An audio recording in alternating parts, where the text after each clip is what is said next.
اعوذ باللہ من الشیطان الرجیم بسم اللہ الرحمن الرحیم الحمد للہ رب العالمین الرحمن الرحیم مالک یوم الدین ایاک نعبد و ایاک نستعین اہدنا الصراط المستقیم صراط الذین انعمت علیہم غیر المغضوب علیہم ولا الضالین۔ اللہ نہایت رحمت والے بے حد رحم فرمانے والے کے نام سے۔ سب تعریفیں اللہ ہی کے لیے ہیں جو پرورش فرمانے والا ہے سب جہانوں کا، نہایت رحمت والا بے حد رحم فرمانے والا، مالک روز جزا کا۔ اے اللہ ہمیں توفیق دے کہ ہم تیری ہی بندگی کریں اور تجھی سے مدد چاہیں۔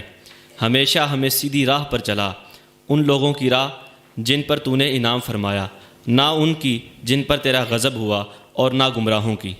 بسم اللہ الرحمن الرحیم الحمد للہ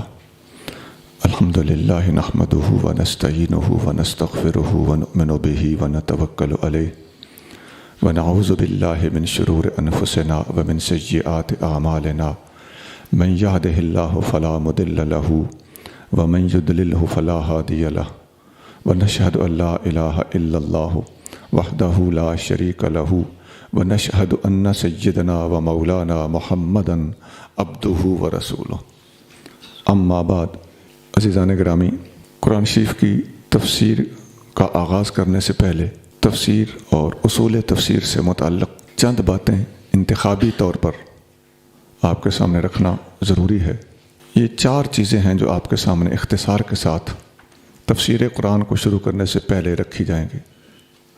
پہلی چیز ہے قرآن شریف کے فضائل، دوسری چیز ہے قرآن شریف کی تفسیر کے اصول، تیسری چیز ہے قرآن شریف میں ناسخ اور منسوخ، اور چوتھی چیز ہے چند اہم تفاسیر کا تعارف۔ اس سے آگے چل کر تفسیر کو سمجھنے میں آپ کا ایک ذہن بن جائے گا اور بنیاد مضبوط ہو جائے گی۔ پہلی چیز میں نے عرض کی قرآن شریف کے فضائل۔ اللہ تعالیٰ جل شانہ قرآن شریف میں ارشاد فرماتا ہے انا نحن نزلنا الذکر وَإِنَّا لَهُ لَحَافِظُونَ۔ یہ صورت ہجر کی آیت نمبر 9 ہے۔ اللہ کریم فرماتا ہے بے شک ہم نے ہی یہ قرآن نازل کیا ہے اور ہم ہی اس کی حفاظت فرمانے والے ہیں۔ یہ وعدہ جو اللہ نے قرآن کی حفاظت کا لیا ہے، قرآن سے پہلے کسی اور آسمانی کتاب کے اندر ایسے الفاظ اس آسمانی کتاب کے حق میں نہیں ملتے۔ یہ دعویٰ ہی پہلی بار قرآن نے کیا ہے۔ نبی کریم رؤوف الرحیم صلی اللہ علیہ وآلہ وسلم پر جب قرآن شریف نازل ہو رہا ہوتا تھا تو آپ کریم صلی اللہ علیہ وآلہ وسلم قرآن شریف کو جلدی جلدی یاد فرمانے کے ارادے سے اپنے مبارک زبان کو حرکت دیتے تھے، تو اللہ تعالیٰ جل شانہ نے وحی کا سلسلہ یکا یک روکتے ہوئے اپنے محبوب صلی اللہ علیہ وآلہ وسلم کو آگاہ فرمایا کہ میرے پیارے، آپ کو اس فکر میں رہنے کی ضرورت نہیں کہ کہیں قرآن مجھ سے شاید محفوظ ہو سکے یا نہ ہو سکے، ایسی فکر کی بات نہیں ہے۔ آپ جلدی جلدی یاد کرنے کی فکر میں اس کو اپنی مبارک زبان کو اس طرح جلدی جلدی حرکت نہ دیں۔ صاف لفظ ارشاد فرمائے گئے لا تحرک بہ لسانک لتعجل بہ، قرآن کو جلدی جلدی یاد کرنے کے ارادے سے اپنی مبارک زبان کو حرکت نہ دیں۔ ان علینا جمعہ و قرآنہ، قرآن کو جمع کرنا اور اسے پھر پڑھانا یہ سب ہمارے ذمہ ہے۔ فَإِذَا قَرَأْنَاهُ فَاتَّبِعْ قُرْآنَهُ، جب ہم قرآن پڑھ رہے ہوں تو ہمارے پڑھنے کہ آپ پیچھے پیچھے رہا کریں، اس کو فالو کرتے جائیں۔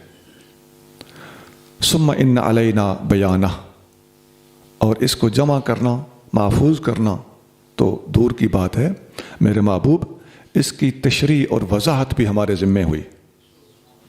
یہ سورۃ قیامت کی آیت نمبر 16 سے لے کر آیت نمبر 19 تک 4 آیتوں کا خلاصہ تھا جو میں نے آپ کے سامنے رکھا۔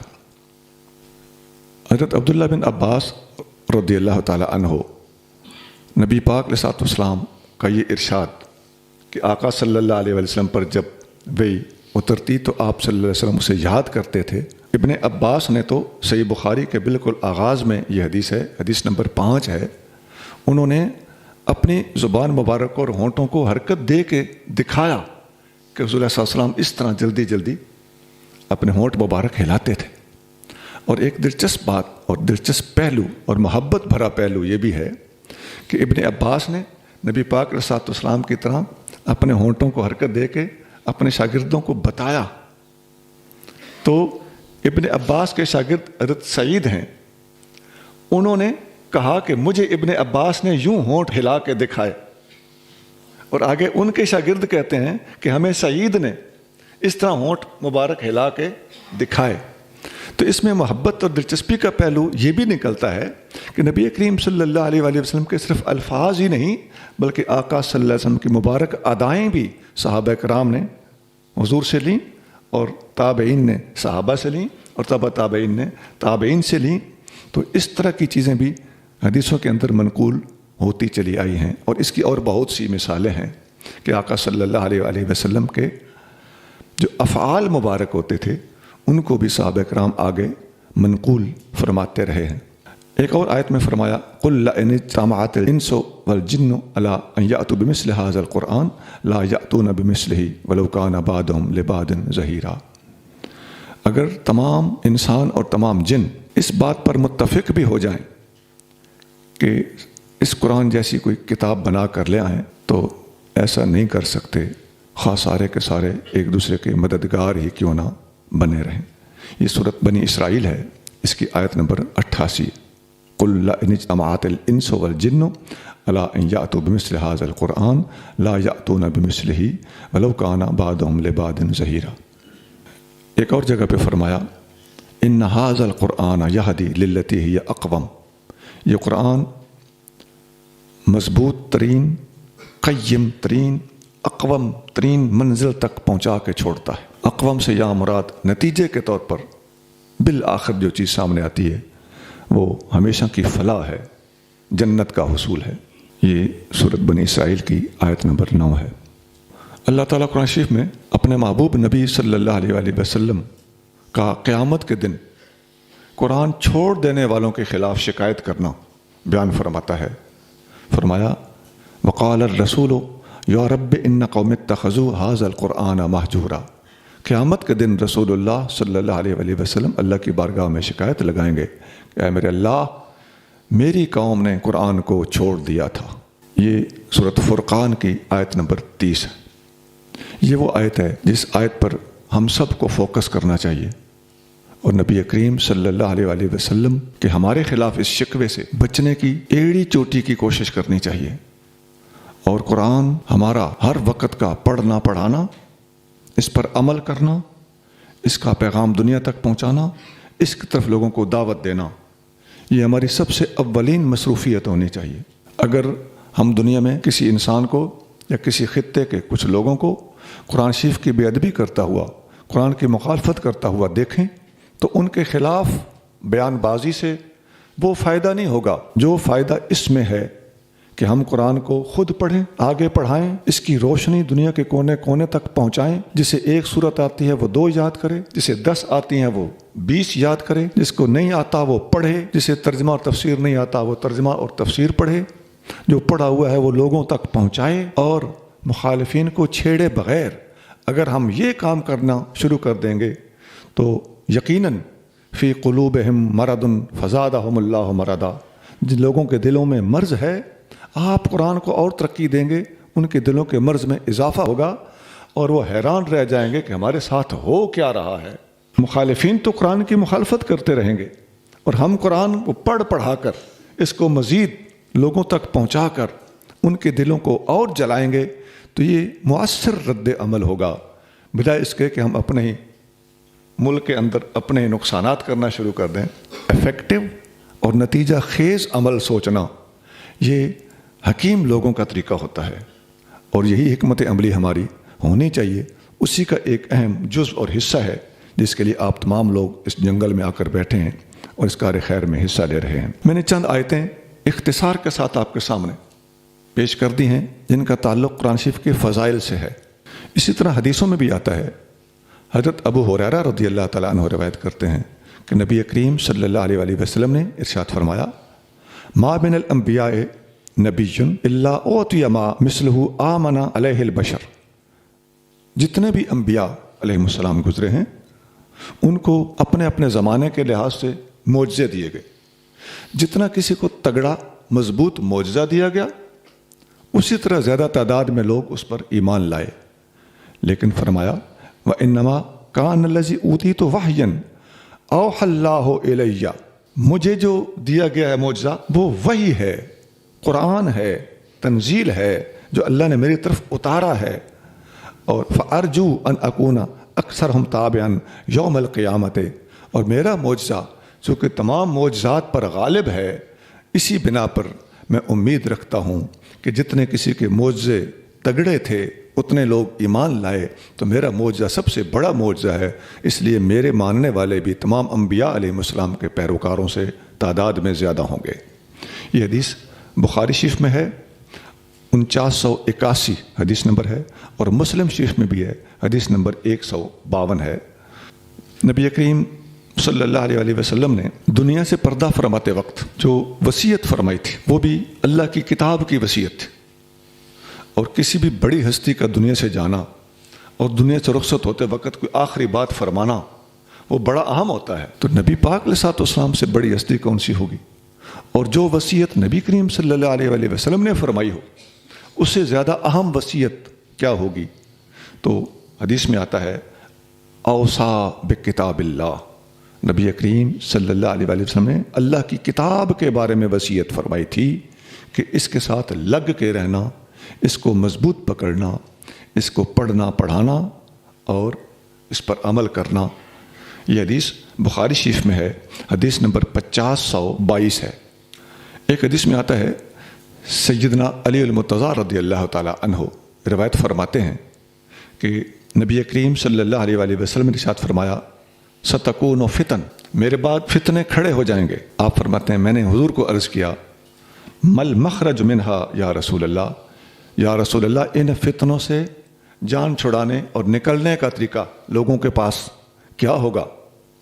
تو آقا صلی اللہ علیہ وسلم نے فرمایا کتاب اللہ، وہ اللہ کی کتاب جو ان فتنوں میں سے نکلنے کا راستہ دے گی. تو آج ہم دیکھتے ہیں اختلافات ہیں، فسادات ہیں، فتنے ہیں، ہنگامے ہیں، جھگڑے ہیں، گوشہ نشین ہونے کو دل چاہتا ہے، طرح طرح کے آرا خیالات ہیں، حالات کو ڈیل کرنے اور نمٹنے کے اپنے اپنے انداز ہیں. لیکن جو طریقہ نبی کریم صلی اللہ علیہ وسلم نے فرمایا ہے وہ یہ ہے کہ فتنوں کے زور کے دنوں میں آپ نے اللہ کی کتاب کے ساتھ لگ جانا ہے. یہ حدیث ترمذی شریف میں ہے اور ترمذی کی حدیث نمبر 2906 ہے. اس سے ملتی جلتی ایک حدیث جامع ترمذی میں اور متعدد کتابوں میں اور بھی موجود ہے کہ ایک دفعہ نبی کریم صلی اللہ علیہ وسلم نے ایک خطاب فرمایا اور وہ خطاب اتنا دل سوز اور اس قدر رقت آمیز تھا کہ ایک صحابی نے حضور صلی اللہ علیہ وسلم سے عرض کیا یا رسول اللہ ایسے لگتا ہے جیسے یہ آخری خطاب ہو.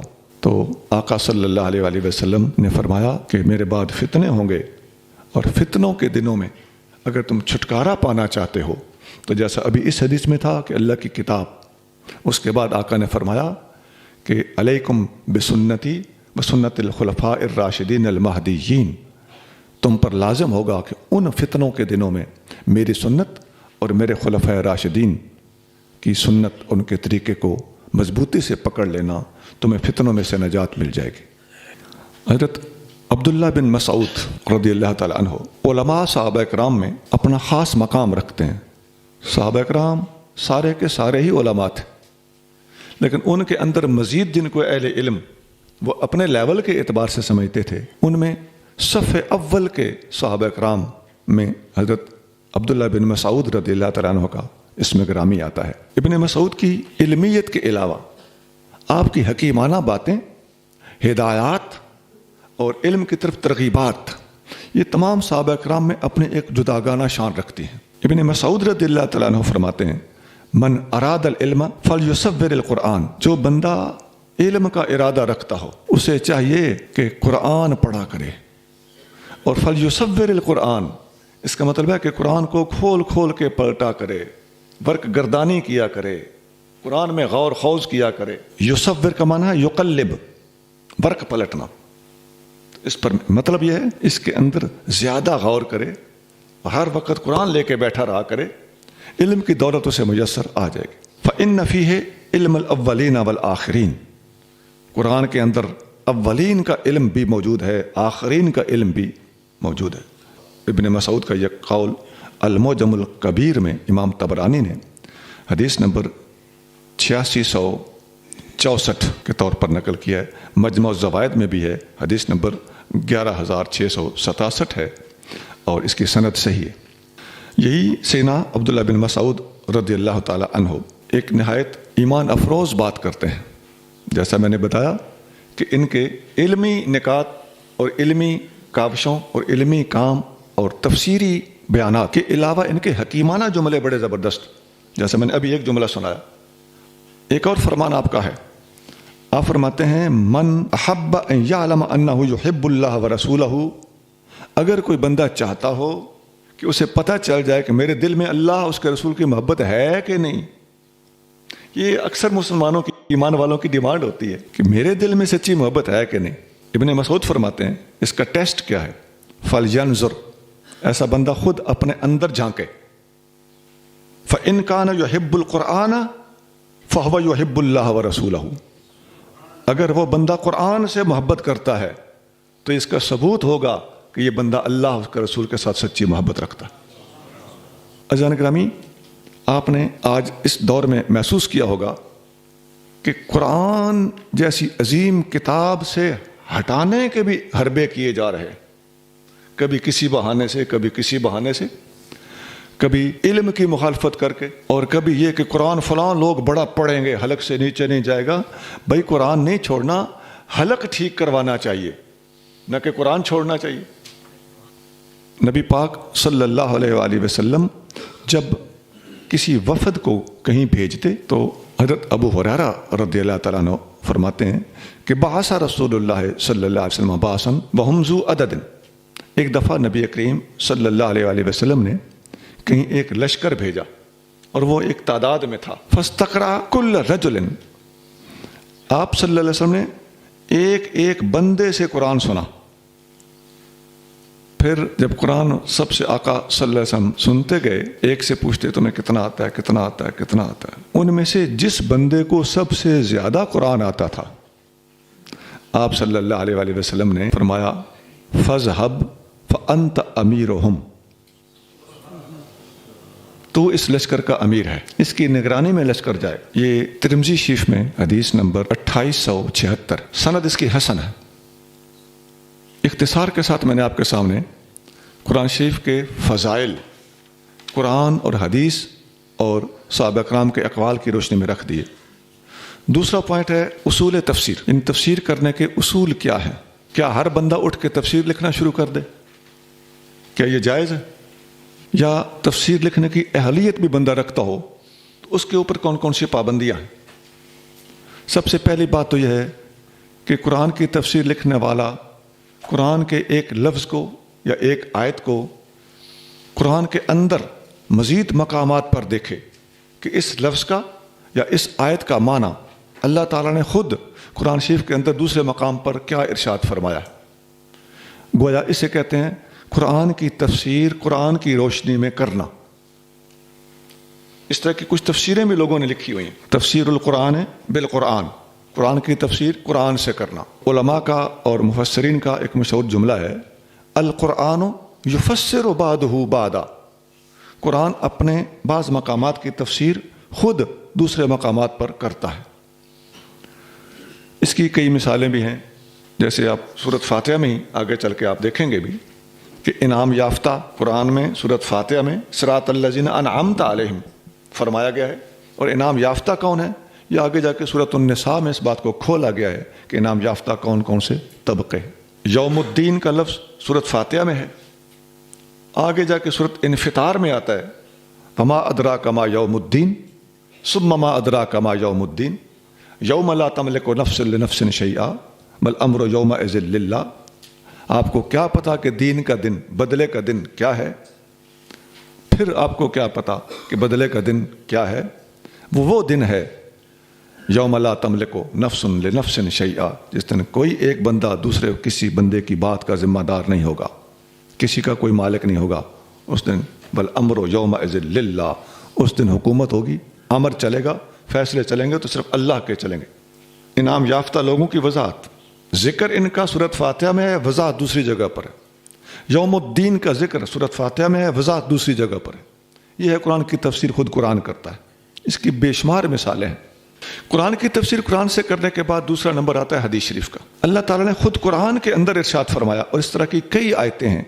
اللہ کریم فرماتا ہے انا انزلنا الیک الکتاب بالحق، اے محبوب ہم نے آپ پر یہ کتاب حق کے ساتھ نازل کی ہے. لتحکم بین الناس بما اراک اللہ، تاکہ آپ لوگوں کے درمیان فیصلہ کریں اس نور کی بنا پر، اس علم کی بنا پر، اس بصیرت کی بنا پر، بما اراک اللہ، جو اللہ نے آپ کو دکھایا ہے. تو حضور کے قلب اطہر کے اندر، نگاہ و بصیرت کے اندر، فہم و فراست کے اندر، اور اللہ تعالیٰ کی طرف سے قرآن کے ساتھ ساتھ ایک اور رہنمائی باقاعدہ وحی کی صورت میں، جسے سنت کہا گیا ہے یا حدیث قدسی کی صورت میں وہ بعض اوقات ہوتی ہے. تو یہ ساری کی ساری بما اراک اللہ، جو کچھ اللہ نے آپ کو دکھا رکھا ہے، اس کے ضمن میں آتی ہیں. اور اس کا مطلب سوائے حدیث کے اور کچھ بنتا ہی نہیں، اس میں کوئی دوسرا احتمال ہی نہیں ہے کہ ہم اسے ضمنی کہہ دیں. یہ آیت نبی کریم صلی اللہ علیہ وسلم کی حدیث کی حجیت پر بطور عبارت نازل ہوئی ہے، اور یہ سورۃ النساء کی آیت نمبر 105 ہے. اس سے ملتی جلتی آیتیں قرآن کے اندر بہت ہیں، جیسے لقد کان لکم فی رسول اللہ اسوۃ حسنہ، اور اطیعوا اللہ و اطیعوا الرسول، من یطع الرسول فقد اطاع اللہ، قل ان کنتم تحبون اللہ فاتبعونی یحببکم اللہ. یہ حجیت حدیث کے موضوع پر بہت ساری آیتیں ہیں. ان میں سے ایک ایک آیت سے بھی کوئی حدیث کا انکار کرنے والا بھاگ نہیں سکتا. چہ جائے کہ ان سب کو اگر جمع کیا جائے تو منصف مزاج آدمی اور جو بندہ واقعی دین کو سمجھنے کی نیت مخلص رکھتا ہے، وہ آقا صلی اللہ علیہ وآلہ وسلم کی حدیث کے بغیر قرآن کو سمجھنے کی کوشش ہی نہیں کرے گا. اس لیے کہ حدیث کو چھوڑ کر قرآن کو سمجھنے کی کوشش کرنا خالص گمراہی ہے. تو اب تک دو چیزیں ہوگی، قرآن کی تفسیر خود قرآن سے، اور نمبر 2 قرآن کی تفسیر حدیث کی روشنی میں. تیسری چیز ہے کہ جب قرآن اور سنت میں دیکھ لیا جائے تو اس کے بعد نمبر صحابہ کرام کے اقوال کا آتا ہے کہ کسی صحابی نے اس آیت یا اس لفظ کے بارے میں کیا ارشاد فرمایا. اور یہاں خاص قابل توجہ گزارش ہے مجھے ہے کہ حضرت عبداللہ بن مسعود اور انس بن مالک، عبداللہ بن عباس اور ام المومنین عائشہ صدیقہ، یہ وہ صحابی ہیں جن کا چاروں خلفۂ راشدین کے بعد چوٹی پہ نمبر آتا ہے. قرآن کی تفسیر قرآن کرتا ہے، نبی کریم صلی اللہ علیہ وآلہ وسلم فرماتے ہیں، اور آقا صلی اللہ علیہ وسلم کے بعد چاروں خلفۂ راشدین، اور ان کے بعد عبداللہ بن مسعود، انس بن مالک، عبداللہ بن عباس اور ام المومنین عائشہ صدیقہ، اور بھی بہت صحابہ ہیں، کسی کی نفی نہیں کی جا رہی. ہر صحابی ہدایت کا ستارہ ہے. لیکن عام طور پر ان ہستیوں کے اقوال کتابوں میں زیادہ ملتے ہیں. امام حاکم نے ایک جملہ اپنی کتاب المستدرک علی الصحیحین، اس کتاب کے اندر بار بار یہ جملہ متعدد مقامات پر لکھا ہے. وہ یہ کہ لیعلم طالب ھذا العلم، اس علم کا طالب اچھی طرح جان لے. یہ جو الفاظ ہیں نا، ذرا بیدار کرنے والے الفاظ ہیں. اس علم کا طالب، یوں بھی کہہ سکتے تھے کہ طالب علموں کو پتہ ہونا چاہیے، لیکن الفاظ کے اندر جان بہت ڈالی آپ نے. اس علم کا طالب اچھی طرح جان لے. اس علم کا طالب مطلب ہے کہ قرآن کا، تفسیر کا اور مقصود خداوندی کا وہ کیا جان لے. ان تفسیر الصحابی الذی شہد الوحی والتنزیل عند الشیخین حدیث مسند. اس علم کے طالب کو اچھی طرح پتہ ہونا چاہیے کہ کسی بھی صحابی کا قرآن کی تفسیر کے اندر کوئی قول اگر ملتا ہے، ایک قول ہوتا ہے دیگر موضوعات پر، ایک قول ہوتا ہے قرآن کی تفسیر کے معاملے میں، یہ بہت ڈیفرنٹ چیز ہے.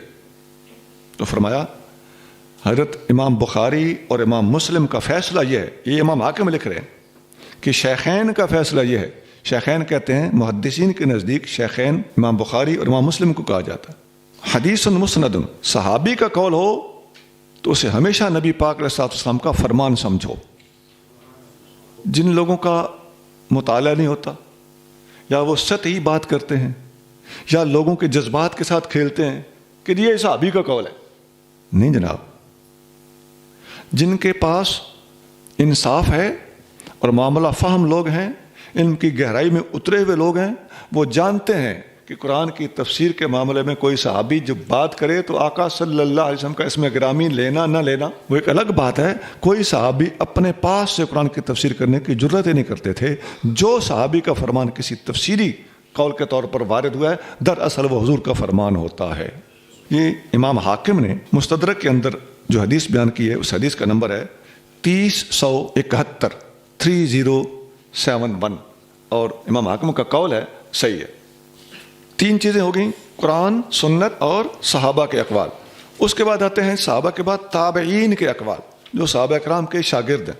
جو کتابیں اور تفسیریں احادیث اور آثار کی روشنی میں لکھی گئی ہیں، ان مفسرین نے نبی پاک صلی اللہ علیہ وسلم کے ارشادات، صحابہ کرام کے ارشادات اور تابعین کے ارشادات ہی نقل کیے ہیں۔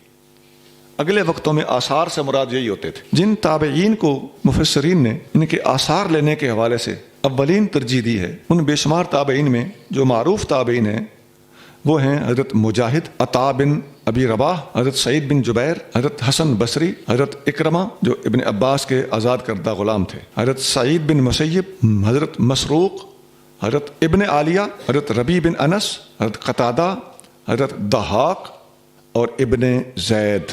یہ معروف تابعین ہیں۔ باقی بھی بے شمار تابعین ہیں، لیکن اکثر حدیثوں میں ابن جریر طبری اور ابن ابی حاتم جو ابتدائی کتابیں ہیں آثار پر مبنی، ان کے اندر انہی کے اقوال کو زیادہ ترجیح دی گئی ہے، اور کثرت سے یہ اقوال ملتے ہیں۔ تو قرآن، حدیث، آثار صحابہ اور اقوال تابعین، اب تک 4 چیزیں ہوں گی۔ 5ویں چیز ہے اسرائیلیات۔ اسرائیلیات کیا ہوتی ہیں؟ بنی اسرائیل کے اقوال، تورات، زبور، انجیل کے اقوال، ان میں سے کوئی آیت، کوئی جملہ، کوئی لفظ، یا بنی اسرائیل کی تاریخ میں سے کوئی بات۔ اسرائیلیات کے حوالے سے جو ہمارا اہل اسلام کا مختار رویہ اور طریقہ ہے وہ یہ ہے کہ اسرائیلیات کو سب سے اینڈ پہ اور آخر پہ رکھا جائے گا۔ اگر اسرائیلی روایت قرآن کے خلاف ہے تو ناقابل قبول، حدیث کے خلاف ہے تو رد، اگر کسی صحابی کے قول کے خلاف ہے تو بھی چھوڑی جائے گی، کسی تابعی کے قول کے خلاف ہے تب بھی اس کو قبول نہیں کیا جائے گا۔ اور اگر ان چاروں میں سے کسی بھی چیز کے خلاف نہیں ہے اور ایک فالتو اور ایڈیشنل انفارمیشن دے رہی ہے اور اسلام کی کسی اصولی بات کے خلاف نہیں ہے، کسی نبی کی بے ادبی بھی نہیں ہو رہی، کسی فرشتے کی بے ادبی نہیں ہو رہی، کسی کتاب کی بے ادبی نہیں ہو رہی، کسی اللہ کے پیارے کی بے ادبی نہیں ہو رہی، تو ایسی صورت میں ان اقوال کو لے لیا جائے گا، لیکن لینے کے باوجود ان کے اوپر اسلامی احکام کا یا عقائد کا کوئی دار و مدار نہیں رکھا جائے گا۔ تو اس کا مطلب کیا ہوا؟ مطلب یہ ہوا کہ یہ تقریباً نہ لینے کے برابر ہوگی۔ بعض کتابوں میں آپ نے دیکھا ہوگا کہ کہیں ہاروت ماروت کے حوالے سے اور کہیں دوسرے اس قسم کے مقامات پر مختلف ہستیوں کے حوالے سے، بعض انبیاء علیہ السلام کے حوالے سے اسرائیلی روایات جو ہیں وہ مل جاتی ہیں، تو وہاں پر ہی جہاں ان اسرائیلی روایات کو لیا گیا ہے وہاں پر آپ محسوس کر لیں گے، اور ہمارے علماء نے ایسی باتوں کا رد کرتے ہوئے صاف لکھ بھی دیا گیا ہے کہ یہ باتیں جو کتابوں میں کہیں کہیں مل جاتی ہیں یہ کچی باتیں۔ اسرائیلیات کا ہمارے اندر کوئی ایسا بیسک رول نہیں ہے، بس ان کو اتنا ہی ہے کہ ٹکراتی نہیں ہے تو چلو لے لو، ایک تاریخی یا ہسٹوریکل بیان کہہ لیں۔ حضرت عبداللہ بن عباس رضی اللہ تعالیٰ عنہ نے اسرائیلیات کے بارے میں ایک خاص رہنمائی دی ہے۔ آپ فرماتے ہیں کہ یا معاشر المسلمین کیف تسألون اہل الکتاب، اے مسلمانوں کے گروہ تم اہل کتاب سے سوال کیوں کرتے ہو، کیسے کر سکتے ہو، اسرائیلیات کو کیسے لے سکتے ہو؟ وَكِتَابُكُمُ الَّذِي أُنزِلَ عَلَى نَبِيِّكُمْ أَحْدَثُ الْأَخْبَارِ بِاللَّهِ تعالی، حالانکہ وہ کتاب جو تمہارے نبی کریم صلی اللہ علیہ وآلہ وسلم پر نازل ہوئی ہے یہ تمام آسمانی کتابوں میں جدید ترین کتاب ہے، ہمیں ان کی طرف جانے کی ضرورت ہی کیا ہے؟ ابن عباس کا یہ قول صحیح بخاری میں ہے اور حدیث نمبر ہے 85۔ اب آگے کسی کی خالص رائے، اپنی مرضی سے کوئی بندہ قرآن کی تفسیر کرے، اپنی کھچا تانی سے، اپنے ذوق سے، یا کوئی کہے جی یہ مسئلہ کتابوں میں نہیں ملے گا، میں پہلی بار بتا رہا ہوں، تو اس قسم کی اوٹ پٹانگ باتوں کے بارے میں حدیث شریف کے اندر آتا ہے۔ حضرت جندب رضی اللہ تعالیٰ عنہ روایت کرتے ہیں کہ قال رسول اللہ صلی اللہ علیہ وآلہ وسلم، رسول اللہ صلی اللہ علیہ وآلہ وسلم نے ارشاد فرمایا، من قال فی القرآن برأیہ فاصاب فقد اخطأ۔ قرآن کی تفسیر کرتے وقت اگر کسی بندے نے اپنی رائے سے کام لیا تو غلط رائے تو غلط ہے نا، اگر اس کا تکا لگ بھی گیا، اس نے اپنی رائے سے کچھ بیان کیا تھا لیکن وہ بات اس کی بائی دا وے یا بائی چانس ٹھیک نکلی، آقا نے فرمایا فقد اخطا، وہ بندہ بھی گناہ گار ہو، اس نے خطا کی۔ تو آپ صلی اللہ علیہ وسلم نے یہ سینہ زوریاں بند کرنے کے لیے بہت خوبصورت بات ارشاد فرمائی ہے کہ ایسا بندہ بھی جب بات اپنے سینے کے زور سے کرتا ہے اور اپنی مرضی سے کرتا ہے، اپنی رائے سے کرتا ہے، تو ٹھیک بھی بات ہوئی تو غلط ہوئی۔ ابو داؤد میں یہ حدیث موجود ہے، 3652 حدیث نمبر ہے، 3652، اور بہت کتابوں میں ہے، میں نے ایک ایک حوالے پہ اکتفا کرنا شروع کیا ہوا ہے۔ اچھا، یہ تو ہو گئی جی اب تک جو میں نے باتیں کی تھیں، 3 باتیں ان میں سے ہو گئیں۔ نمبر 1 قرآن شریف کے فضائل، نمبر 2 اصول تفسیر، 2 باتیں ہوئیں، تفسیر کے اصول۔ تیسری بات ہے قرآن شریف کے اندر ناسخ اور منسوخ۔ یہ وہ علم ہے جس کے بغیر ہم قرآن شریف کی تفسیر پڑھنے پڑھانے کو ہاتھ ہی نہیں ڈال سکتے، یہ ہمیں پتہ ہونا چاہیے۔ یہ آیتیں ساتھ ساتھ بھی بتائی جائیں گی انشاءاللہ تعالی، لیکن ان کے بارے میں اجمالی طور پر پہلے بتا دینا ضروری ہے۔ اللہ کریم جل شانہ قرآن شریف میں ارشاد فرماتا ہے، ما ننسخ من آیت او ننسہا نأت بخیر منہا او مثلہا۔ ہم قرآن کی جب بھی کوئی آیت منسوخ کرتے ہیں یا اسے فراموش بھلا دیتے ہیں تو اس سے بہتر یا اس جیسی کوئی اور آیت ہم نازل کر دیتے ہیں۔ یہ سورۃ بقرہ کی آیت نمبر 106 ہے۔ یہ آیت اس موضوع پر نص ہے کہ قرآن کے اندر ناسخ و منسوخ کا وجود ہے۔ اس کا یکسر انکار کرنے والا قرآن کا انکار کر دے گا، کیونکہ قرآن کی آیت کہہ رہی ہے کہ قرآن کے اندر ناسخ و منسوخ پائے جاتے ہیں۔ اب وہ کتنے ہیں؟ یہ قول مختار کے مطابق قرآن شریف کے اندر ناسخ اور منسوخ آیتیں 40 ہیں، 20 آیتیں ناسخ اور 20 وہ منسوخ شدہ آیتیں۔ ناسخ منسوخ کرنے والی کو کہتے ہیں اور منسوخ ہونے والی کو کہتے ہیں۔ تو 20 آیتیں منسوخ ہوئیں اور 20 آیتوں نے آ کر ان 20 کو منسوخ کیا۔ یہ میں نے قول مختار بتایا ہے اپنے مطالعہ کے مطابق، بہت سارے محتاط علماء سے سمجھ کر، اور اس کی ایک پوری ڈیٹیل ہے جس کی طرف جانا شاید مناسب نہ ہوگا۔ نسخ کے مختلف طریقے، ایک ہوتا ہے قرآن کو قرآن منسوخ کرے، نسخ القرآن بالقرآن۔ ایک ہوتا ہے قرآن کو سنت منسوخ کرے، نسخ القرآن بالسنہ۔ تیسرا ہوتا ہے نسخ السنت بالسنہ، سنت کا سنت سے نسخ۔ چوتھا ہوتا ہے نسخ السنت بالقرآن، سنت کو منسوخ کرنا قرآن کے ذریعے سے۔ تو یہ 4 قسم کا نسخ ہے۔ اس میں ایک نسخ جو میں نے دوسرے نمبر پر بولا تھا، قرآن کو سنت سے منسوخ کرنا، باقی باتیں آرام سے سمجھ میں آ جاتی ہیں لیکن اس پر ذرا ذہن اٹک جاتا ہے۔ تو اس کا حل یہ ہے کہ علماء کرام نے سنت کے ذریعے سے قرآن کے نسخ کے بارے میں جو تفصیلی بحث کی ہے، اس میں ایک نقطہ جو آپ کے سامنے رکھنے لگا ہوں، وہ پوری تفصیل بہت زیادہ مفصل ہے۔ وہ یہ ہے کہ قرآن شریف کے کسی حکم کو مقید کر دینا یا خاص کر دینا، آیت موجود ہے، ٹوٹل منسوخ نہیں ہوئی، بلکہ حدیث کے اندر اس کی وضاحت کر دی گئی ہے کہ اس کا تعلق فلاں چیز سے ہے، فلاں سے نہیں ہے، تو اس کی یہ قید بیان کر دینا یا اس کی یہ تخصیص بیان کر دینا، یہ جس ذہن میں بات کھٹک رہی تھی کہ سنت قرآن کو کیسے منسوخ کر سکتی ہے، وہ ذہن یہ بات سن کے کلیئر ہو جائے گا۔ اب جو آیتیں ناسخ ہیں اور جو منسوخ ہیں، ان میں اس سبق کو مکمل کرنے کے لیے ان میں سے گزرنے لگا ہوں۔ آپ لوگ اگر نوٹ کرتے جائیں تو مشکل نہیں ہوگا۔ سورت بقرہ کی آیت نمبر 180. آپ رجسٹر پر 2 خانے بنا لیں, بیچ میں لکیر لگائیں, دائیں طرف رائٹ سائڈ پہ منسوخ لکھیں اور لیفٹ سائڈ پہ اس کو منسوخ کرنے والی آیت لکھیں. رائٹ سائڈ پہ لکھیں بقرہ 180, البقرہ 180. اس کے سامنے لکھیں النساء آیت نمبر 11. رائٹ سائڈ پہ دائیں طرف کیا ہے؟ منسوخ. بائیں طرف کیا ہے؟ ناسخ. بس یہ 2 ہیڈنگ دے دیں. اس کے بعد ہے سورت بقرہ 184. رائٹ سائڈ پہ لکھیں البقرہ 184. بائیں طرف لکھیں البقرہ 185. دائیں طرف لکھیں البقرہ 183. بائیں طرف لکھیں البقرہ 187. کتنی سطریں ہو گئیں؟ 3. چوتھے نمبر پہ لکھیں البقرہ 217. اس کے سامنے لکھیں التوبہ 36. پانچویں نمبر پہ لکھیں البقرہ 240. بائیں طرف لکھیں البقرہ 234. نمبر 6 البقرہ 284 284. اس کے سامنے لکھیں البقرہ 286 286.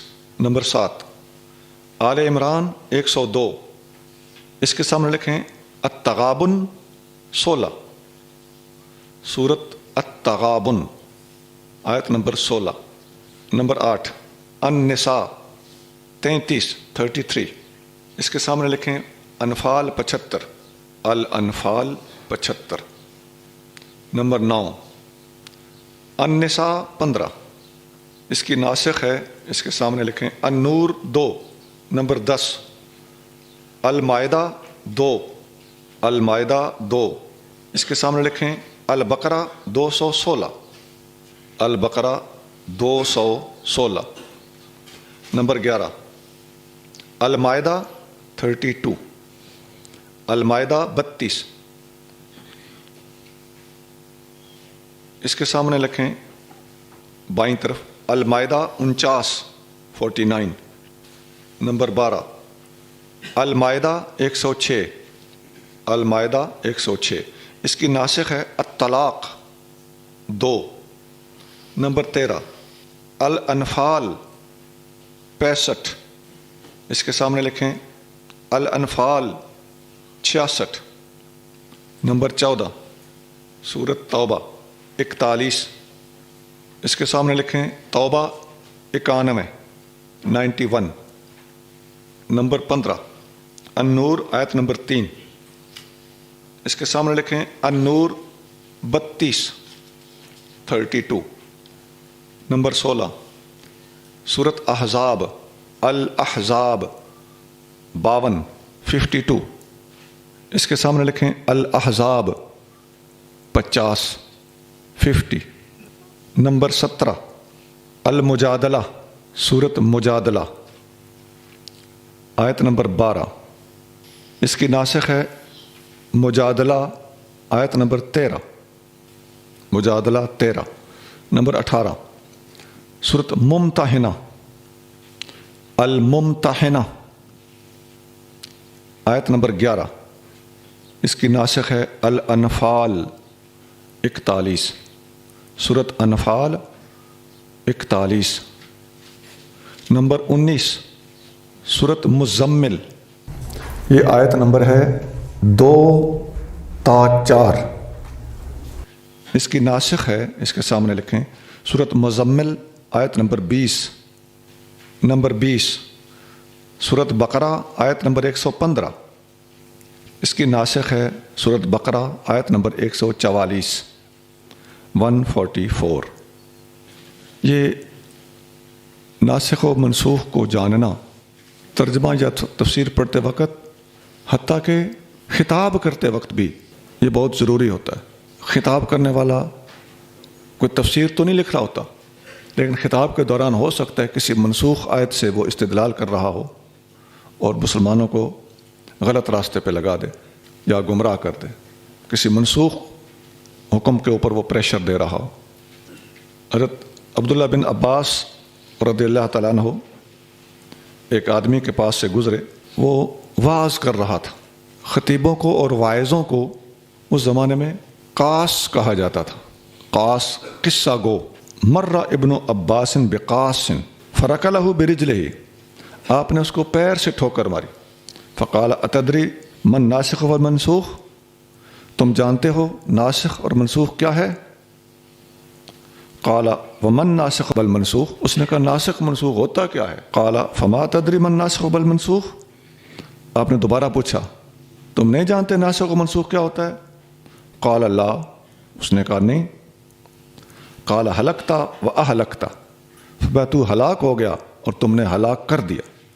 یہ المعجم الکبیر طبرانی کی جو ہے اس میں حدیث نمبر 10,603 ہے۔ اب چوتھی اور آخری چیز رہ گئی کہ آج تک علماء نے جتنا تفسیری کام کیا ہے وہ شمار سے باہر ہے۔ میں نہیں سمجھتا کہ کوئی بندہ دنیا بھر میں لکھی جانے والی تفسیروں کے نام جانتا ہوگا، بہت مشکل ہے۔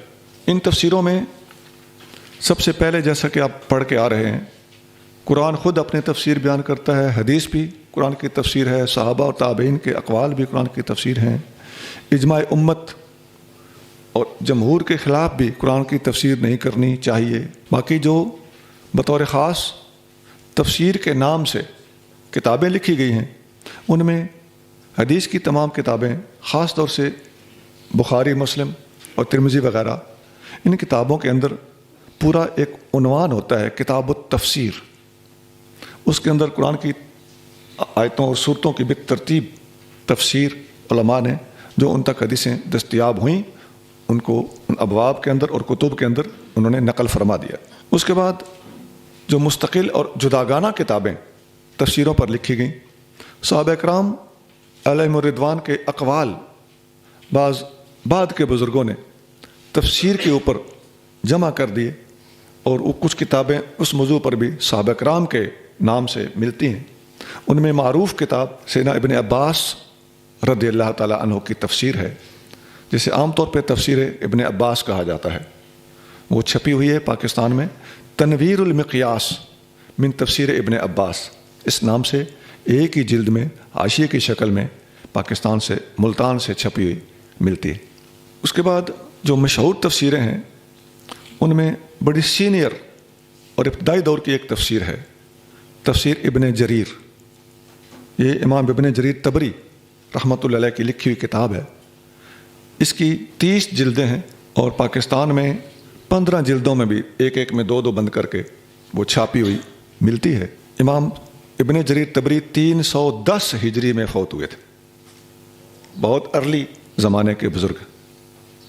اور اس کے بعد جتنے تفسیریں لکھی گئی ہیں تمام تفسیروں کا یہ تفسیر ماخذ ہے، کیونکہ یہ قرآن کی آیتیں بھی کوٹ کرتے ہیں، حضور کریم صلی اللہ علیہ وسلم کی مرفوع احادیث بھی بیان کرتے ہیں، آگے صحابہ کے اقوال، تابعین کے اقوال۔ یہ تفسیر بالمعصور کہلاتی، اور تفسیر بالمعصور پر اور کئی تفسیریں ہیں جن کا یہی انداز ہے، جنہوں نے اس طرح پر کام کیا ہے کہ تفسیر کو حدیث، صحابہ، تابعین کے اقوال کی روشنی میں مرتب کیا جائے۔ اور امام ابن جریر طبری خود بہت بڑے مفسر ہیں، اور پورے کے پورے اقوال کا ایک خلاصہ بھی اینڈ پہ دیتے ہیں، اور اتنا مضبوط خلاصہ آپ کو کسی اور کتاب میں شاید ہی ملے جو آپ بیان کرتے ہیں۔ باقاعدہ جب ترجیح دیتے ہیں تو حد کر دیتے ہیں۔ اس طرز کی اور کئی تفسیریں موجود ہیں، جیسے ابن ابی حاتم ہے، وہ اسی طرز کی ہے، ان کے تھوڑا عرصہ بعد انہوں نے لکھی۔ اس کے تھوڑا عرصہ بعد تفسیر احکام القرآن لکھی گئی، یہ امام ابو بکر جساس رحمۃ اللہ علیہ کی لکھی ہوئی ہے۔ یہ فقہ حنفی کے مطابق ہے، اور ان آیات کی تفسیر ہے جن کا تعلق احکام سے ہے، فقہی احکام جن سے احکام فقہیہ مرتب ہوتے ہیں، صرف ان آیتوں کو چن کے انہوں نے یہ تفسیر لکھی ہے۔ تفسیر لکھنے کا یہ انداز بھی ایسا ہے کہ اس نام سے بھی کئی تفسیریں علماء نے لکھی ہیں جن کا تعلق احکام سے ہوتا ہے۔ امام شافعی کی بھی ایک کتاب ہے تفسیر احکام القرآن، یہ ابو بکر جساس کی بھی ہے۔ ایک ابو بکر ابن عربی بھی گزرے ہیں، ان کی بھی تفسیر اسی نام سے احکام القرآن۔ ہماری پاک و ہند کے علاقے میں ایک تفسیر ہے اسی طرز پر لکھی گئی، تفسیرات احمدیہ، ایک ہی جلد میں اور احکام والی آیتوں کے اوپر مبنی ہے، اب بڑی زبردست کتاب ہے۔ اس کے بعد تفسیر واحدی، یہ بزرگ گزرے ہیں، بہت بڑے عالم تھے، اور ابتدائی تفاسیر میں ان کا بڑا نام ہے۔ واحدی رحمۃ اللہ علیہ امام بغوی کے استاد ہیں، اور امام بغوی اپنے تفسیر معالم التنزیل میں، تفسیر بغوی میں امام واحدی سے لیتے ہوئے کثرت سے نظر آتے ہیں۔ بعض اوقات تو لفظ بلفظ ان کی عبارت بغوی نے نقل کی ہوئی ہوتی ہے، لفظ بلفظ، خاص طور سے لغت کے حوالے سے اور اسباب النزول کے حوالے سے شاید ہی ان سے آگے پیچھے کبھی ہوتے ہوں۔ واحدی نے بہت کتابیں قرآن پر لکھی ہیں۔ اسباب النزول، پوری دنیا اسلام کے اندر اسباب نزول اور شان نزول کے حوالے سے لکھی گئی سب سے پہلی بنیادی اور اصل کتاب امام واحدی کی ہے، اس کا نام ہی ہے اسباب نزول القرآن۔ یہ ایک ہی جلد میں ہے، اور اسباب نزول پر کوئی کتابیں دیکھنا پڑھنا چاہے تو اس کتاب کے بغیر کوئی چارہ نہیں ہے۔ باقی آپ کسی ناقل سے لے رہے ہوں گے، اگر بیسک ماخذ دیکھنا ہے تو وہ یہ کتاب۔ اور انہوں نے امام واحدی نے تفسیر وسیط لکھی، بسیط لکھی، وجیز لکھی۔ اسباب النزول کے علاوہ تفسیر وجیز میں صرف اور صرف لغت کو کھولتے ہیں، تقریباً وہ جلالین کی طرز کی ہے۔ میں مثال دے رہا ہوں کہ اس فیملی سے اس کا تعلق ہے، ورنہ انداز ان کا جداگانہ ہے، یعنی اس زمانے کی جلالین ہے یہ، بس ایک ہی جلد میں وہ مل جاتی ہے۔ ہم نے یہ جو کتاب آپ کے سامنے میں پڑھا رہا ہوں، اس میں بھی میں نے لغت کو لیتے وقت زیادہ امام واحدی کی الوجیز سے فائدہ لیا ہے، اور ابن عربی کی العریب، اور کہیں کہیں جلالین، اور مطلب متعدد کتابوں سے، اور بغوی، ان سے میں نے فائدہ لیا، لیکن زیادہ جو توجہ تھی وہ واحدی کی الوجیز پر تھی۔ تفسیر جو ان کی بسیط ہے، اس کا مطلب ہوتا ہے کھولی گئی، یہ 25 جلدوں میں ہے، وہ بھی ہمارے پاس موجود ہے، ہو سکتا ہے آپ کو زیارت کے لیے مل جائے۔ پڑھی ہے، بتا رہے ہیں کہ پڑھی ہے، وہ سامنے پڑھی ہے۔ وہ سب سے پہلی تفسیر دیکھیں، التفسیر، وہ لمبا سا لکھا ہوا البسیط، یہ 25 والیوم ہے اس کا۔ یہی امام واحدی ہیں جن کی یہ تفسیر ہے، تو یہ 5ویں صدی کے بزرگ ہیں۔ تو ہمارے پاس جتنا یہ فیض ہے یا جو کچھ بھی ہم خوشہ چینی کر رہے ہیں، یہ انہی بزرگوں کی برکات ہیں اور ان کی محنت۔ اس کے بعد تفسیر بغوی ہے۔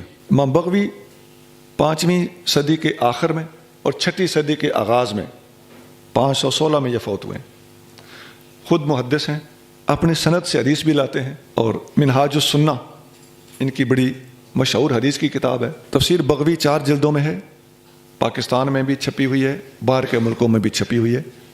آج سے پہلے فقیر نے جتنے تفسیر کے دور کرائے ہیں، میرے سامنے تفسیر بغوی ہی ہوتی تھی۔ اس وقت بھی میرے پاس پڑھی تو ہے، لیکن میں نے ان کتابوں میں سے جو لے کے اپنا ایک الگ سامنے رکھ کے اپنی سہولت کے لیے ایک جو مرتب کیا ہے نسخہ، اس کے ہوتے ہوئے پھر اب مجھے نسبتاً اس نسخے سے پڑھانے میں آسانی ہے، ورنہ فقیر کی اس کاوش پر اور یہ نسخہ مرتب کرنے میں جو اصل احسان ہے وہ امام بغوی اور اس قسم کے دوسرے مفسرین کا ہے۔ اللہ تعالیٰ ان کے درجات کو بلند فرمائے۔ بغوی کا انداز وہی ابن جریر اور وہ جو آثار کی روشنی میں لکھتے ہیں، لیکن امام بغوی ان سے ایک سٹیپ آگے ہے کہ وہ اس میں سے استخراج اور مسائل کو بھی لیتے ہیں اور بیان کرتے ہیں، اور لغت کے اوپر نسبتاً زیادہ توجہ دیتے ہیں۔ اس کے بعد تفسیر کبیر ہے، یہ امام فخر الدین رازی رحمۃ اللہ علیہ کی لکھی ہوئی کتاب ہے۔ امام رازی 606 ہجری میں فوت ہوئے تھے، تو اس کی 30 جلدیں بھی ہیں، اور مختصر کر کے بھی لوگوں نے باریک باریک لکھائی کے ساتھ چھاپی ہے۔ پاکستان میں جو چھپی ملتی ہے اس کی 11 جلدیں ہیں، بہت بھاری جلدیں ہیں، بڑی باریک لکھائی ہے۔ اس کا اصل نام ہے مفاتیح الغیب، غیب کی چابیاں۔ اس میں عقلیات پر، سائنسی باتوں پر اور اٹھائے گئے سوالات کے جوابات پر امام رازی نے بہت زیادہ توجہ دی ہے، اور اپنی نوعیت کی جداگانہ تفسیر۔ اور مفسرین جب تفسیر کرتے ہیں تو ہر گلیرا رنگ و بوئے دیگر است، ہر پھول کی اپنی خوشبو اور اپنی رنگت ہوتی ہے۔ بعض اوقات ایسا ہوتا ہے کہ ایک مفسر دوسرے مفسر کے مقابلے پر نمبر لے جاتا ہے، یا کسی ایک موضوع پر کسی مفسر کی باتیں دوسرے مفسر کے مقابلے پر اتنی مضبوط نہیں ہوتی۔ یہ ایک تفصیلی موضوع ہے، تفسیر کے علم میں جھانکنے والے، دلچسپی رکھنے والے لوگ میرا اشارہ سمجھ رہے ہوں گے۔ اللہ تعالیٰ ان بزرگوں کی کاوشوں کو قبول فرمائے، لیکن انداز اپنا اپنا، ان میں سے ہر ایک کا اپنا اپنا انداز ہے۔ کوئی کسی میدان میں کسی سے نمبر لے گیا، کوئی دوسرے میدان میں دوسرے سے نمبر لے گیا، کوئی تیسرے میدان میں۔ پھر اہم تفسیر ہے تفسیر ابن کثیر، یہ تفسیر القرآن العظیم کے نام سے چھپی ملتی ہے، اس کا معروف نام ابن کثیر ہے۔ علامہ ابن کثیر رحمۃ اللہ علیہ اپنے تفسیر میں وہی محدثانہ رنگ زیادہ رکھتے ہیں اور عام موضوعات پر بحث کرتے وقت بغوی سے استفادہ کرتے ہیں۔ قرآن کو سمجھانے کے لیے جس طرح امام بغوی نے کاوش کی ہے، اسی طرح امام بغوی کے بعد مضبوط ترین کتابوں میں اس کتاب کا بھی شمار ہوتا ہے، اور یہ بھی باہر کے ملک سے جو چھپی ملتی ہے اس کی 4 جلدیں ہیں، اور اپنی نوعیت کی ایک منفرد تفسیر ہے۔ تفسیر بیضاوی یہ درسی کتاب ہے، مدارس میں اس کی اب بھی پاکستان کے اندر سورۃ بقرہ کی تفسیر الگ چھاپی جاتی ہے اور پڑھائی جاتی ہے۔ بڑے دقائق پر مبنی ہے، بڑی نکتہ آفرین کتاب ہے، اور درسی حوالے سے اپنے دور میں اس کا ایک خاص مقام ہوتا تھا، اور اس دور میں بھی کم از کم سورۃ بقرہ کی حد تک اس کا مقابلہ کوئی نہیں۔ پاکستان میں 2 جلدوں میں چھپی ملتی ہے بار کی چھپی ہوئی، اور اس کا ایک حاشیے کی شکل میں بھی میں نے بہت عرصہ پہلے دیکھی تھی، لیکن وہ نسخہ اس وقت کہیں ملتا نہیں ہے۔ تفسیر مدارک التنزیل اس کا مکمل نام ہے، اور اس کو عام طور پہ تفسیر نصفی بھی کہا جاتا ہے۔ یہ حنفی فقہ کے مطابق لکھا گیا مختصر سا حاشیہ ہے، اور اس کتاب میں جلالین اور بیضاوی کی طرح لغت بیان کی گئی، اور ساتھ جہاں احکام آتے ہیں وہاں احکام حنفیہ بیان کیے جاتے ہیں، اور اختصار اور درسی انداز ملحوظ رکھا گیا ہے۔ اور ایک وقت تھا کہ یہ کتاب بھی درسوں میں اول تا آخر پڑھائی جاتی تھی۔ حضور بابا سرکار حضرت خواجہ فرید الدین گنج شکر رحمۃ اللہ علیہ اسے خود پڑھاتے تھے۔ پھر تفسیر جلالین ہے، یہ بھی ایک ہی جلد میں پاکستان میں ملتی ہے۔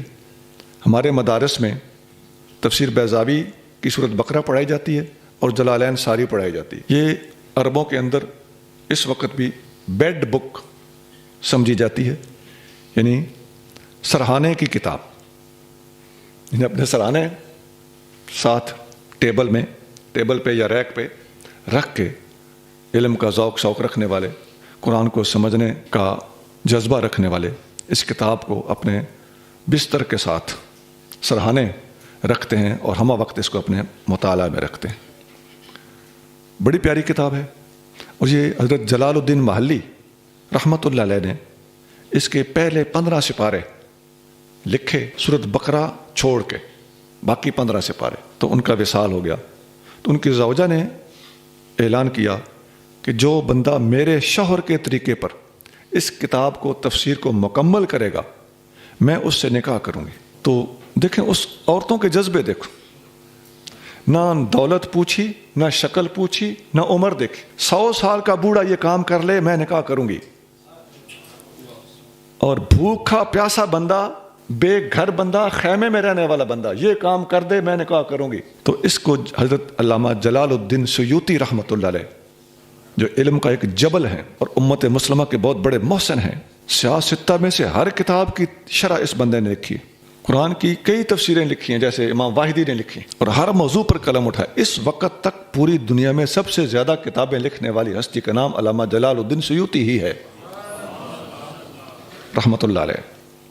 اللہ کرے ان کا پٹا ہماری گردن میں ہو۔ یہ امام نووی، یہ امام سیوطی، یہ مجدد الفسانی، امام بغوی، یہ اتنے بڑے بڑے علماء اور اپنے اپنے دور کے مجددین گزرے ہیں، ان سے بے نیاز ہونے والی بے ادبی سے اللہ ہمیں محفوظ رکھے۔ اس کتاب کا نام جلالین اسی لیے رکھا گیا، جلال ایک جلال کو کہتے ہیں، اور جلالین کا معنی ہے 2 جلال۔ تو چونکہ پہلے جلال الدین محلی آدھی لکھ کر گئے تھے، تو دوسری جلال الدین سیوطی نے مکمل کی، تو اس کا نام پڑ گیا تفسیر الجلالین۔ یہ جلالین حالت جری میں ہے، یہ تفسیر کا مضاف الیہ ہونے کی وجہ سے ہے، عام طور پر تفسیر جلالین کہہ دیا جاتا ہے۔ علامہ سیوطی نے آخری 15 پارے اور سورۃ فاتحہ انہوں نے آ کے مکمل کی، اور اسی طرز پر پتہ ہی نہیں چلتا کہ اب قلم بدل گیا ہے، وہی رنگ ہے، وہی انداز ہے۔ علامہ سیوطی ہر فن مولا تھے۔ یہ کتابیں ابھی جو میں نے آخر میں آپ کے سامنے پیش کی ہیں، بیضاوی، مدارک اور جلالین، یہ تینوں کتابیں درسی کتابیں، اس لیے ان کی آگے بھی شرح لکھی گئی ہیں، کیونکہ درسی کتاب کو مزید شرح کی ضرورت ہوتی ہے، اور خاص طور سے جلالین کی تو اتنی زیادہ شرح ہیں کہ شاید سب کا ہمیں پتہ ہی نہ ہو۔ اس کی مشہور شرح جو پاک و ہند میں دستیاب ہے وہ ہے تفسیر ساوی، صاد الف واو یا، یہ 2 جلدوں میں چھپی ہوئی ملتی ہے، ہو سکتا ہے کسی نے زیادہ جلدوں میں بھی چھاپی ہو، تو باہر کی چھپی ہوئی بھی ہے، پاکستان کے اندر کی چھپی ہوئی بھی یہ ملتی ہے۔ ایک تفسیر جمل ہے، وہ بھی اس کی جلالین کی شرح ہے۔ ایک کمالین جمالین ملا علی قاری کی ہے رحمۃ اللہ علیہ۔ ایک جامع البیان ابن جریر کو بھی کہا جاتا ہے، لیکن یہ جامع البیان اور ہے۔ تو اس کی یہ جامع البیان واقعی بڑی جامع البیان ہے، میں نے پڑھی ہے۔ ایسا بندے کو ایک بات پکڑاتے ہیں نا، اور جیسا نام ہے ویسا ہی اس کا کام ہے۔ بہرحال اس کے بعد 10ویں صدی شروع ہوتی ہے۔ علامہ سیوطی رحمۃ اللہ علیہ 911 ہجری میں فوت ہو گئے تھے۔ تھوڑا آگے چل کے حضرت شاہ ولی اللہ محدث دہلوی کا قرآن شریف کے اوپر بہت بڑا کام ہے۔ اگرچہ انہوں نے کوئی مفصل تفسیر نہیں لکھی، لیکن قرآن کے اصولوں پر، تفسیر کے اصولوں پر اور اس کے متعلقات پر الفوز الکبیر فی اصول التفسیر جو شاہ صاحب علیہ رحمت نے کتاب لکھی ہے، یہ اپنی مثال آپ ہے۔ بلا شبہ علامہ سیوطی کی الاتقان بڑی زبردست علوم القرآن کے موضوع پر کتاب ہے، اور البرہان زرکشی کی اور مناہل العرفان، اس قسم کی کتابیں بڑی اچھی کاوشیں ہیں۔ اور عصر حاضر میں التبیان نام کی ایک مصر کے عالم نے مختصر سی علوم القرآن پر کتاب لکھی ہے، اچھی کتاب ہے۔ لیکن الفوز الکبیر کا ان ساری علوم القرآن پر لکھی گئی کتابوں کی عظمتوں کے تسلیم شدہ ہونے کے باوجود اپنا ہی ایک مقام ہے۔ شاہ صاحب رحمۃ اللہ علیہ نے فارسی زبان میں قرآن شریف کا ترجمہ بھی کیا۔ سنتے ہیں کہ اس سے پہلے حضرت شیخ سعدی رحمۃ اللہ علیہ نے بھی فارسی میں ترجمہ قرآن شریف کا کیا تھا، یعنی فارسی کا پہلا ترجمہ شیخ سعدی کا ہے۔ میں نے وہ دیکھا نہیں ہے، لیکن عام طور پر جو معروف ترجمہ فارسی میں ملتا ہے وہ حضرت شاہ ولی اللہ محدث دہلوی کا ترجمہ ہے۔ اور ان کے بعد جو 12ویں 13ویں صدی میں عربی میں کتابیں روح المعانی، روح البیان وغیرہ لکھی گئیں، اچھی کاوشیں ہیں، اللہ تعالیٰ ان سب مفسرین کی کاوشوں کو قبول فرمائے۔ پھر 14ویں اور 15ویں صدی میں اردو میں تفاسیر لکھی گئیں، اور ہر تفسیر کا اپنا ایک رنگ ہے، اور ابھی تک بھی کچھ مفسرین ایسے ہیں جو دنیا میں موجود ہیں اور ان کی تفاسیر چھپی مارکیٹ میں ملتی ہیں۔ لیکن میں نے زیادہ تر 10ویں صدی سے پہلے کی تفاسیر آپ کے سامنے رکھی ہیں۔ دور کے اعتبار سے ان کا اپنا رنگ ہے، بعد والوں کے ادوار کے اعتبار سے ہم نے یہ غور کیا ہے کہ ان کے اپنے رنگ ہیں، کسی ماحول سے، علاقائی ضروریات سے یا وقت کے تقاضوں سے ڈیل کرنے کے لیے ہر دور کے مفسرین نے اپنا رنگ اختیار کیا ہے۔ اللہ تعالیٰ سب کے رنگ قبول فرمائے۔ ٹوٹل چیزیں ہو گئیں جی جو ابھی ہم نے پڑھی ہیں۔ باقاعدہ تفسیر شروع ہونے سے پہلے وہ 4 چیزیں تھیں۔